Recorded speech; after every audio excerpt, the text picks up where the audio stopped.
Exercise review 9 है, जैसा में शक ना हो, यानी कि इनके ना MCQ पहले करने हैं।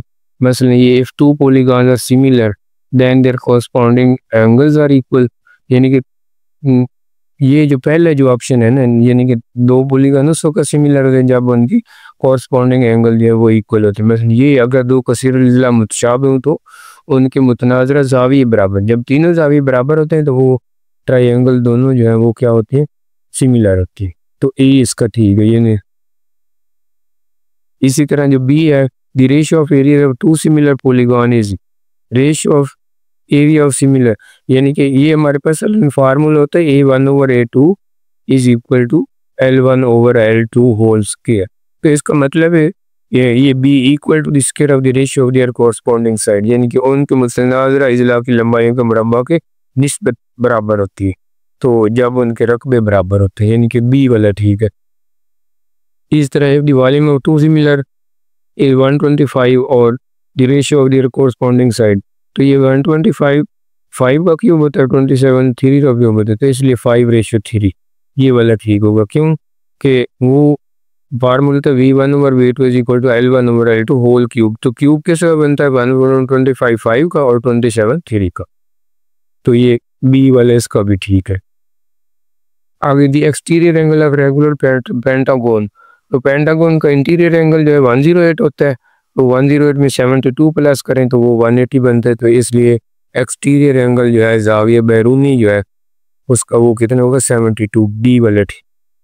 ये parallelogram has an area of 64 centimetre, similar parallelogram has a area 144 centimetre. If the side of one parallelogram is 8 the corresponding side of the larger polygon, तो एक का ये 64 जो है अगर इसको यानी कि L1/L2 करें ना, तो L1 चूँकि 8 इसके 8 का स्क्वायर है तो इसका 144 का जो है वो 12 होगा। उधर बुक में आंसर उन्होंने सी दिया, हालांकि इसका सही आंसर क्या है, B 12 centimetre. The total number of diagonal in a polygon with side 9 is, जो साइड 9 वाली पॉलीगॉन है उसके के लिए फार्मूला ये होता है कि n इंटू n-3/2, तो अब 9 है तो 9-3 6/2, तो 2 3 6 तो 9 3 27, तो डी वाला ठीक साल है। ये इनके फार्मूला पहले हमें पता होना चाहिए कि डायगोनल वक्रों की तादाद कैसे फाइंड करते हैं, n इंटू n-3/2। सातवां पार्ट जो है, two spheres are similar and their radial ratio 4:5। If the surface area of larger is 500 pi, तो सरफेस ऑफ स्मॉलर है इसका 320 पाई सेंटीमीटर स्क्वायर। ये असल में 4 रेशो जो वो छोटी है, 5 रेशो बड़ी है। तो इसी तरह A1/A2, यानी कि हमने A2 तो दिया हुआ है, A1 फाइंड करना है, तो A1 क्या होगा, यानी कि वो भी फार्मूला लगा लें, वैसे डायरेक्ट ये 4/5 का स्क्वायर 16/25 है, और एक जो A1 हमारे पास हमने फाइंड करना है और A2 इसको अगर 500 पाई मल्टीप्लाई करें ना 25 2 और 16 20 320 पाई सेंटीमीटर स्क्वायर, तो ये A1 स्क्वायर जो है ना ये बी वाला ठीक होगा। इस तरह आठवां जो पार्ट है, irregular polygon has an interior angle of 30 degree, how many diagonal does it have, तो उसके डायगोनल पॉलीगॉन के कितने होंगे, वो 54 हो जाएंगे, यानी कि वो ये बहरहाल हम अभी फाइंड करते हैं। हाँ जी, 8वें का मैंने कहा है कि 54, वो कैसे आंसर आया कि ये असल में एक्सटीरियर एंगल होता है 360/n इज इक्वल टू 30 क्योंकि उसके एक्सटीरियर एंगल दिया है, तो n उसकी नंबर ऑफ साइड हो जाएंगी। तो अगर इस 30 को इधर करें तो 12 नंबर ऑफ साइड 12 है, तो फिर फार्मूला हमने ये n इंटू n की 3/2, तो 12 इंटू 12 3 9 2 6 और 9 6 54, तो इस तरह इसका आंसर 54 आया। 9th part in a regular hexagon, the ratio of length of the diagonal to the side of the length, यानी कि एक मुनज़्ज़म मुसद्दस वतर की लंबी ज़िला, तो वो 2:1 होती है। इस तरह अगर मैं बता भी देता हूँ कि ये ऐसे अगर ये हेक्सागन बनी हुई है ना, तो ये यहाँ तक असल में एक, इसको अगर डबल करें यानी कि ऐसे ऐसे डायरेक्ट आना है, तो वो इसलिए वो डबल होएगा क्योंकि ये एक ट्रायंगल है, सारी सिमिलर ट्रायंगल, तो इसलिए ये डायगोनल इसका डबल होगा और उसकी लेंथ इसकी इक्वल है, तो इसलिए वो 2:1 आएगा। 10वां पार्ट जो है irregular polygon has an interior angle of 160, how many side is it है, यानी कि इंटीरियर एंगल 165 है तो इसकी जो साइड कितनी होंगी, वो होंगी 24। वो अभी मैं निकाल के दिखाता हूँ, यानी कि इंटीरियर एंगल जो 165 है तो n माइनस 2 क्रॉस 180 वो होता है ओवर n, यानी कि वो इंटीरियर एंगल की इक्वल है। तो अब n को इधर मल्टीप्लाई करते हैं तो 180 n माइनस ये 360 बन जाएगा और 165 n। अब n वाले एक तरफ करें ना तो ये क्या बन जाते हैं 180 n minus 165 n is equal to 360। इसको माइनस करें तो 15 n इज इक्वल टू 360, तो 15 पे डिवाइड कर देते हैं तो 15 2 और 15 4 जा, यानी कि तो ये 25 इस तरह, यानी कि नंबर ऑफ साइड्स जो है वो 24 आ जाएंगे। रिव्यू एक्सरसाइज का क्वेश्चन नंबर 2 है, if sum of interior angles of polygon is 1080 how many side polygon has, यानी कि अगर किसी इजला के अंदरूनी दायरों का मजमूआ 1080 है तो इजला की तादाद, तो ये तो बिल्कुल आसान है कि नंबर ऑफ साइड्स n हमने फाइंड करनी है, तो हमारे पास formula n minus 2 cross 180 is equal to sum of interior angle, यानी कि उनके जावियों का मजमूआ जो है किसी भी पॉलीगॉन के अंदरूनी जावियों का मजमूआ वो इस फार्मूला के इक्वल होता है, यानी कि n minus 2 number of side. तो ये उसने दिया है क्योंकि 1080, तो n माइनस 2 180 को दूसरी तरफ डिवाइड करें 0 से 0, फिर 108 ओवर 18, 2 9 254, फिर 9 1 और 9 6, तो n माइनस 2 6 के इक्वल आ गया, n माइनस 2 इक्वल टू 6, 2 दूसरी तरफ जाएगा तो इजला के यानी कि नंबर ऑफ साइड जो हमने फाइंड करनी थी वो कितना आ गया 8। क्वेश्चन नंबर 3 है, दो मुतशाबिह बोतलें इस तरह से कि एक की ऊंचाई दूसरी का 2 गुना है, उनके सतह के रकबों और उनकी गुंजाइश में निस्बत फाइंड करने। तो सिमिलर बॉटल और such in that one is twice as height of the other, what is this ratio of their surface of areas and their capacities. अब क्वेश्चन में ये कि suppose height of one bottle, एक बोतल की ऊंचाई h1 कह देते हैं, दूसरी की जो है वो h2, लेकिन ये कंडीशन है कि एक बोतल जो है वो दूसरी से दुगना है, यानी कि सपोज h2 दुगना है या h1 एक दुगना है, ये उसने ये नहीं कहा कि पहली बड़ी है ये दूसरी बड़ी, तो वो बहरहाल जो मर्जी कर लें, h2 is equal to 2h1 कर सकते हैं या h1 is equal to 2h2, अपनी मर्जी है। तो मैंने h2 जो है वो बड़ी ली है तो इसका मतलब 2h1 के इक्वल। तो ratio in their area a1 ratio a2 हमने फाइंड करने, तो a1 ओवर a2 का फार्मूला क्या है h1 ओवर h2 या l1 over l2 whole square, तो h1 ओवर 2h1 हो जाएगा, यानी कि चूंकि h2 2h1 के इक्वल है तो h1 से h1 कैंसिल 1 ओवर 2 का स्क्वायर 1 ओवर 4, तो इसको जब a1 रेशियो a2 करेंगे तो 1 ratio 4।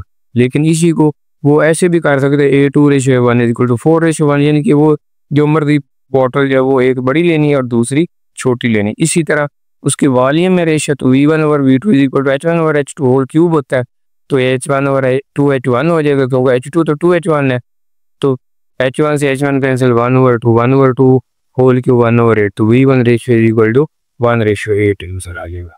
Question number 4, each dimension of a model car is 1 over 10 of the corresponding car dimension, find the ratio, यानी कि मॉडल कार की हर एक सीमत का मुतनाज़रा सीमतों का 1/10 गुना है, तो इनमें निस्बत कौन सी पहले the area of their wind screen, capacity of their boots, width of the car, the number of wheel they have, तो इनका यानी कि उसी तरह बस रेशियो फाइंड करना इनके स्क्रीन विंड स्क्रीन के रकबों में, इनके बूट्स की गुंजाइश में, कार की लंबाई में और उनके पहियों की तादाद में।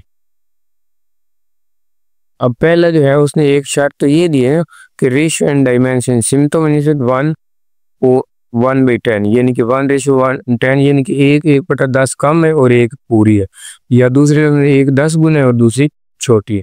तो अगर रेशियो लेंथ लेनी तो L1 ratio L2 is equal to L1 ratio 1/10 L1, यानी कि वो इतनी L2 जो है वो 1/10 कम होगी तो इसलिए 1/10 L1। तो अब इनके एरिया में ratio A1 over A2, L1 over L2, तो L1 over 1 over 10 L1, L1 से L1 कैंसिल, ये स्क्वायर है तो 10 का स्क्वायर 100 हो जाएगा 1 ओवर 100, इसको फिर ऊपर 100 ओवर 1, तो A1 रेशियो A2 किसकी इक्वल है 100 रेशियो 1 की। इस तरह कैपेसिटी में रेशियो यानी कि वॉल्यूम में तो V1 ratio V1 over V2 is equal to L1 over L2 का क्यूब आ जाएगा, तो L1 ओवर 1 ओवर 10 L1, यही बस एक ही बात याद रखेंगे कि L2 जो है वो 1 ओवर 10 L1 की इक्वल है, क्योंकि ये उसने कहा है कि 1 और 1 ओवर 10 उनके दरमियान रेशियो, तो अब L1 से L1 कैसे, अब 10 का क्यूब 1000 होता है, तो इसलिए 1/1000 ऊपर चलेगा 1000/1, तो ये इसकी वॉल्यूम में रेशो आ जाएगी। अब रेशो इन दी लेंथ में रेशो, तो वो क्या है, L1 अगर 10 है तो L2 1 आ जाएगी, क्योंकि L1 over L2 sorry L1 ratio L2 L1 over L2, तो L1 ओवर 1 ओवर 10 L1, तो L1 1, ये 10 ऊपर चले तो 10 रेशो 1 उनकी रेशो आ जाएगी। अब रेशो इन व्हील तो बहरहाल वो छोटे हैं या बड़े हैं, दोनों में 4 हैं या 8 हैं, जितने भी हैं तो वो रेशो सेम होगी, इसलिए उसका आंसर सपोज 4 व्हील है तो 4/4, तो 1/1, तो इसका आंसर आइए। क्वेश्चन नंबर 5 है कि इन मुतशाबिह जगों की ऊंचाई 8 सेंटीमीटर, 12 और 16, अगर छोटे जग की गुंजाई 1/2 लीटर हो तो बाकी 2 की गुंजाई। 3 similar jugs have heights 8 centimeter, 12 and 16. If the smallest jug hold 1/2 liter, find the capacity of the other two. अब सपोज हाइट्स ऑफ जग जो है 3 जग हैं, तो एक ही H1, H2 और H3, और ये उन्होंने H1 यानी कि जगों की ऊंचाई जो है ना वो 8 सेंटीमीटर, 12 सेंटीमीटर और 16 सेंटीमीटर ये दी है। तो हमने और ये भी उसने कहा कि जो पहला जग है ना V1 यानी कि उसकी कैपेसिटी जो है गुंजाइश यानी कि हुजम वो क्या 1/2 लीटर है। V2 फाइंड करना और V3, तो पहले हम ये फार्मूला लगाते हैं V1 over V2 is equal to H1 over H2 whole cube. तो अब V1 H1 ओवर H2 पहले देख लेते 8 ओवर 12 होल क्यूब, तो ये 4 2 4 3 2/3 का क्यूब, 2 का क्यूब 8 और 3 का 27 आ गया। लेकिन अब V1 को देखना वो 1/2 लीटर है, V2 हमने फाइंड करना है और ये आंसर है 8 ओवर 27। तो ये 27 जो है इसने क्या करना है, इधर V2 ने इधर मल्टीप्लाई होना है और इसने दूसरी तरफ जाके उलट हो जाना है यानी कि डिवाइड हो जाना है। तो 1/2 क्रॉस 27 ओवर 8 बचेगा V2, तो ये 27 ओवर 16, ये इसको अगर डिवाइड करेंगे तो तकरीबन 1.69 लीटर आ जाएगा। अब जब V2 की वैल्यू यानी कि ये भी ठीक है 27 ओवर 16 भी रख ले तो वो भी बेस्ट है, लेकिन पॉइंट में उसने आंसर दिया इसलिए मैंने 1.69 लीटर।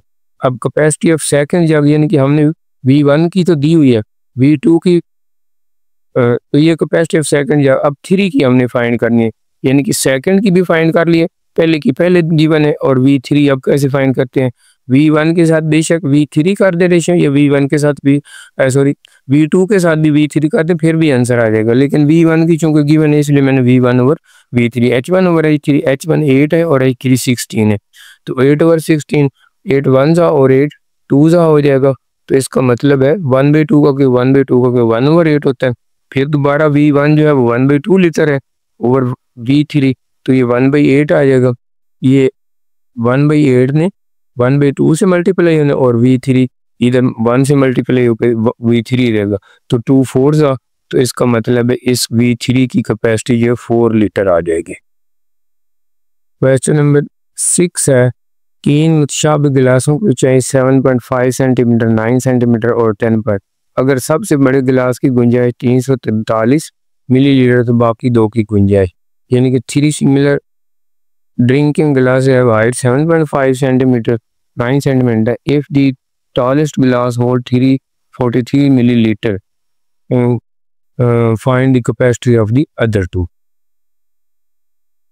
अब हाइट ऑफ ग्लासेस यानी गिलासों की ऊंचाई उसने दी है, सपोज H1 जो 7.5, H2 जो 9 सेंटीमीटर और H3 जो 10.5 सेंटीमीटर, लेकिन टॉलेस्ट गिलास की कैपेसिटी है ना V3 वॉल्यूम 3 यानी कि इसकी हम जिसकी हाइट ज़्यादा है उसी की कैपेसिटी भी ज़्यादा होगी, तो वो 343 मिलीलीटर है। तो हमने V1 यानी कि पहले जग की कैपेसिटी और सेकंड जग की कैपेसिटी हमने फाइंड करेंगे।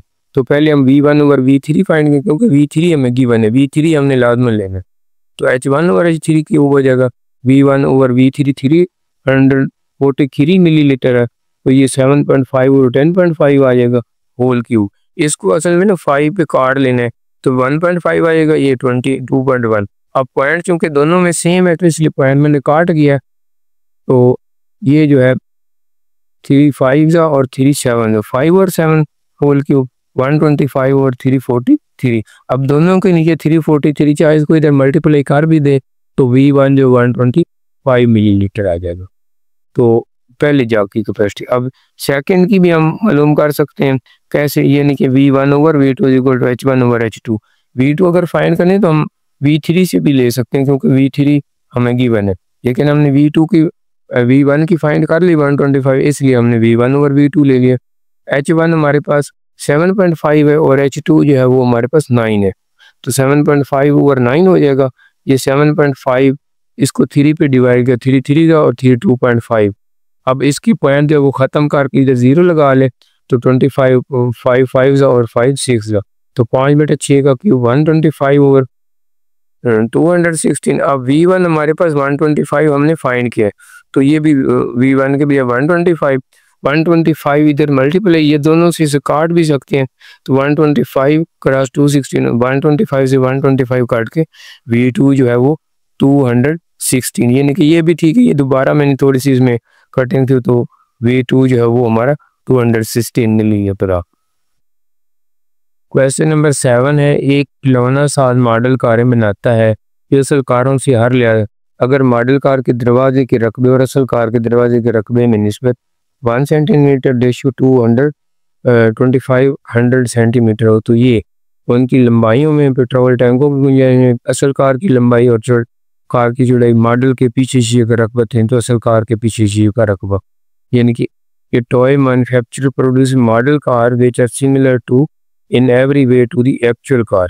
एक मॉडल कार है, एक actual car. If the ratio of the door area of the model to the door area of the car is 1 centimetre to 2500, find ratio of their length, ratio of the capacity of the petrol tank, width of model if actual car is 150 centimeter wide, the area of rear window of actual car if the area of the window of the model is 3 centimeter square।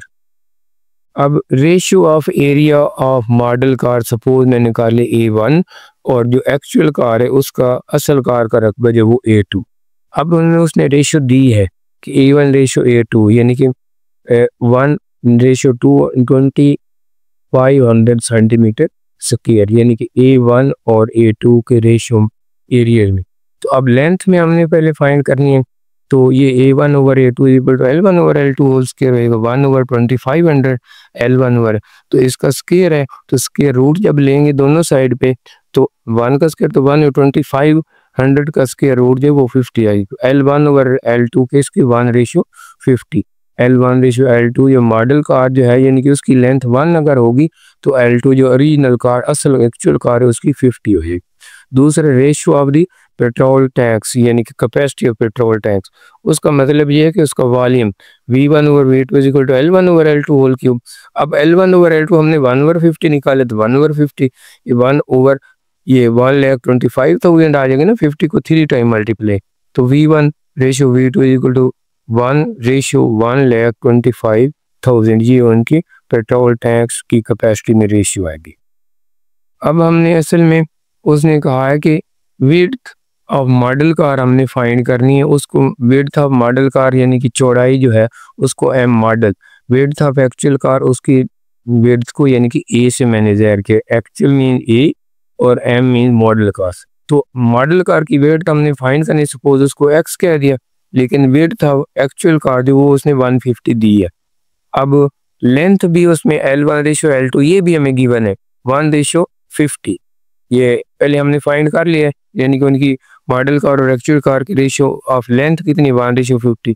तो अब ये width में ratio x ratio 50 है और length में ratio 1 ratio 50 है, तो इन दोनों को फिर कंपेयर करेंगे तो x ओवर 1 150 ओवर 50, क्योंकि लेंथ और विड्थ की रेशियो तकरीबन सेम होती है, क्यों कि उनका एरिया तो सेम होगा ना अगर दोनों विड्थ और लेंथ को, जब हमें लेंथ दी है और विड्थ की भी रेशियो दी है तो लिहाजा उनकी लेंथ और विड्थ की रेशियो भी सेम होगी, इसलिए मैंने लिखा कि x ओवर L1 यानी कि x over 1 is equal to 150 over 50। तो इसको हम डिवाइड करेंगे तो 53 का, तो x ओवर 1 यानी कि x is equal to 3 centimetre आ जाएगी, यानी कि ये विड्थ ऑफ मॉडल कार है। अब उसने कहा area of rear window of model car, suppose वो A1 जो है 3 सेंटीमीटर है, मॉडल कार का रकबा जो पिछली उसकी खिड़की है उसका, और एरिया ऑफ जो एक्चुअल कार है वो हमने A2 फाइंड करना है, पिछली कार जो कार का पिछली साइड जो है उसके शीशे का जो विंडो का जो है वो जो एरिया है वो A2 है। तो अब हमें ये भी पता कि L1 ratio L2 is equal to 1 ratio 50 है, तो A1 ओवर A2 इसी तरह L1 ओवर L2 हो जाएगा, तो L1/L2 1/50, 1/50 का स्क्वायर 1/20 500। अब A1 हमें उसने कहा है कि 3 सेंटीमीटर स्क्वायर है, यानी कि जो उसकी विंडो है उसका एरिया। तो 3/A2 is equal to 1/25। A2 इधर मल्टीप्लाई होगा 25 इधर, तो 25 को 3 से मल्टीप्लाई करेंगे तो 7500 सेंटीमीटर स्क्वायर ये एरिया आएगा कौन सी उसकी विंडो का। 8वां क्वेश्चन है, दो मुतशाबे काफ़ी जार पर लगे लेबलों के रकबों में निस्बत 154:169 दर्ज है। दो जारों की ऊंचाई में उनकी गुंजाइश में। The ratio of the areas of two similar labels on two similar jars of coffee is 144 and 1. Find their height of the two jar their capacity. अब लेबल्स के एरियाज में रेशियोज ने दी है, यानी कि जार के ऊपर जो लेबल लगे A1:80 वो गिवन है 144:169। तो हमने उनकी हाइट में रेशियो फाइंड करनी और वॉल्यूम कैपेसिटीज में। तो A1/A2 is equal to H1/H2 whole square, यानी कि L1 ही किस्म को होता है लेंथ। तो H1/H2 जो है वो A1/A2 144 और 169 है। तो इन दोनों साइड इसके रूट जब लेंगे तो फिर क्या बन जाएगा, H1/H2 जो है 12 और 13। तो लिहाजा H1:H2 ये 12:3 आ जाएगी। अब हमने वॉल्यूम में रेशियो को फाइंड करने, तो वॉल्यूम यानी कि कैपेसिटी, तो V1/V2 is equal to H1/H2 whole cube. तो H1 हमारे पास 12 आ गया, H2 13, तो इन दोनों का क्यूब लेंगे, 12 का क्यूब 1728 है, 13 का क्यूब लेंगे तो 2197। तो लिहाजा उनकी कैपेसिटीज यानी कि वॉल्यूम, कैपेसिटी तो मतलब वॉल्यूम ही था, तो वॉल्यूम में रेशियो जो है वो 1728:2197 की आ गई। क्वेश्चन नंबर 9, पहले उर्दू मीडियम में एक फर्श पर टाइलों का अकलीद सी नमूना मुसलसल मुनज़्ज़म मुसद्दद 6 मुरब्बा और 6 मसाविल इजला मुसलसलों के नमूनों के इस्तेमाल से बनाया गया। अगर ये कसीर ज़िला के एक ज़िला की लंबाई तो एक नमूने का रकबा मालूम करें, यानी कि फर्श तो बहुत बड़ा है लेकिन उसके सिर्फ एक नमूना जिसमें एक मुसद्दस 6 मुरब्बे और 6 मसाविल इजला हो। तो ये इंग्लिश में tessellation of tile on a floor has been made using repeating pattern of regular hexagon 6 square and 6 equilateral triangles.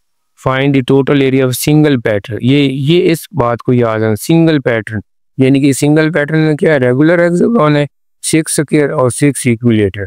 If the one side of length 1/2 metre of each को निकाल दी। अब यानी कि तीन चीज़ें, एक रेगुलर हेक्सागन है, 6 स्क्वायर हैं, 6 मुरब्बे हैं और 6 ट्रायंगल, यानी कि शक्ल में भी वो ऐसे बने हुए कि 6 ट्रायंगल, 6 मुसलसल, 6 स्क्वायर है, एक हेक्सागन है। और सब की जो है चूँकि वो रेगुलर है यानी कि हेक्सागन है चाहे स्क्वायर है चाहे ट्रायंगल है, उन सब की लेंथ जो है ना हर एक की एक साइड की वो 1/2 मीटर या 0.5 मीटर। हमने एरिया ऑफ सिंगल पैटर्न यानी कि सिर्फ एक नमूने का रकबा जिसमें हेक्सागन भी होगी, मुसद्दस भी होगी, मुरब्बा भी होगा और मुसलसान भी 6 होगी, तो फिर वो एक नमूना बनेगा। तो इसका हम फाइंड करेंगे मुनज़्ज़म मुसद्दस का भी रकबा, मुरब्बा का भी और 6 मुसलसल। तो पहले हम एरिया ऑफ वन ट्रायंगल, उसके लिए फार्मूला है √3/4 एस स्क्वायर, इसका मतलब साइड जिला, तो √3/4। अब एस हमारे पास 1/2 या 0.5 का स्क्वायर 0.25 आ जाएगा।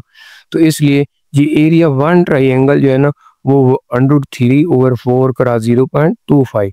तो अब 6 इक्विलेटरल ट्रायंगल्स है, तो उसको 6 के फिर मल्टीप्लाई करेंगे तो सारों का ये 6 × √3/4 × 0.25, इसको 6 से ये 2 3 जा और 2 2 जा, तो 3√3/2 × 0.25, इसको जब सिंप्लीफाई करेंगे 0.6495 ये मीटर स्क्वायर, यानी कि ये 6 मुसलसल 6 इक्विलेटरल ट्रायंगल्स उनका एरिया ये नंबर 1 आ गया हमारा। अब एरिया ऑफ 6 स्क्वायर, एक स्क्वायर का एरिया जो तो वो L × L स्क्वायर होता है, यानी कि साइड क्रॉस साइड जिला ज़रब जिला, लेकिन 6 हैं तो 6 L स्क्वायर हो जाएगा। अब एक साइड 0.5 है, चाहे वो हेक्सागन है चाहे वो ट्रायंगल है चाहे वो स्क्वायर है, सबकी साइड जो है वो इक्वल है 0.5 यानी कि 1/2। अब 0.5 का स्क्वायर 0.25, 0.25 को 6 से मल्टीप्लाई करें तो 1.5 मीटर स्क्वायर, ये 6 एरियाज ऑफ 6 स्क्वायर। अब एरिया ऑफ हेक्सागन उसका भी फार्मूला वही है 6 क्रॉस √3/4 और ये साइड एस स्क्वायर होते हैं, क्योंकि एक हेक्सागन में 6 इक्विलेटरल ट्राइंगल बैठती है। तो वही इक्विलेटरल ट्राइंगल जो 6 का है वही फार्मूला लगाया, तो दोबारा हमारा आंसर जो है 0.6495 यानी कि ये हमें, यानी कि एक हेक्सागन में भी चूंकि 6 ही इक्विलेटरल ट्राइंगल और चूंकि उनकी साइड सेम है, तो इसलिए जो एरिया 6 ट्राइंगल का आएगा वही एरिया हेक्सागन का। तो ये तीसरा जो हेक्सागन।